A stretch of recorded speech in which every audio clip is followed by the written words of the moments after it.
What does your shop charge for a routine oil change? I'm guessing it's a lot less than what the cost of a replacement engine would be. But that's exactly what you might find yourself on the hook for if you don't follow the proper service procedures, especially on vehicles like this one that use a cartridge-style oil filter. What are those proper procedures? Stick around, I'll tell you in just a mighty minute.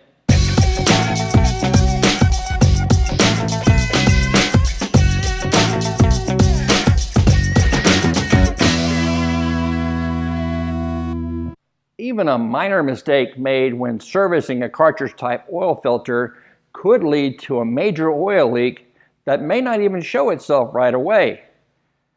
To avoid that happening to you, follow these 5 simple steps. Step number 1. Remove the filter before draining the crankcase.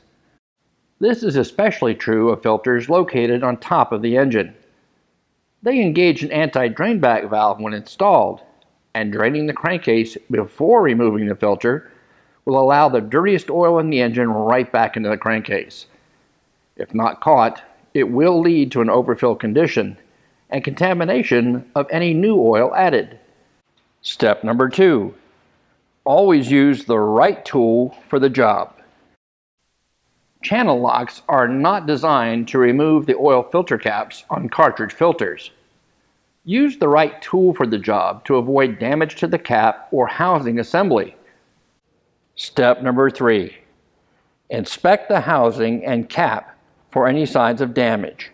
Gently remove the O-rings from the cap, using a mechanic's pick if needed. Do not use a screwdriver or similar tool to pry the O-ring from the threaded portion of the cap. Even minor damage to the threads can create a potential leak source. Clean the housing and cap and inspect carefully for any signs of damage.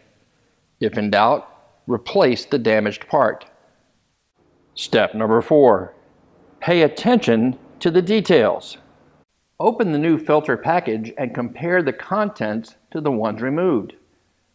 Carefully inspect the new O-rings for signs of damage, and if any are noted, exchange the filter and its O-rings for a replacement. Lubricate the new O-rings with clean motor oil. Gently roll the new cap O-ring down over the threads, making sure it is fully seated in its groove. Never attempt to stretch the O-ring over the cap. With the O-ring in place, install the remaining components, in this case the filter, into the cap and reinstall to the housing. If you see that the O-ring is getting caught in the threads, do not attempt to use it, replace it. Step number 5, apply the proper torque. Cartridge filters must be tightened to a specific torque value, and you can find the manufacturer's specs in the mighty electronic catalogs. Using the proper tool and a torque wrench, tighten the filter cap to the spec, and then complete your installation as outlined by the OEM procedure. Hey, don't let a minor mistake result in a costly comeback. Just remember these 5 simple steps anytime you're servicing a vehicle equipped with a cartridge-type filter.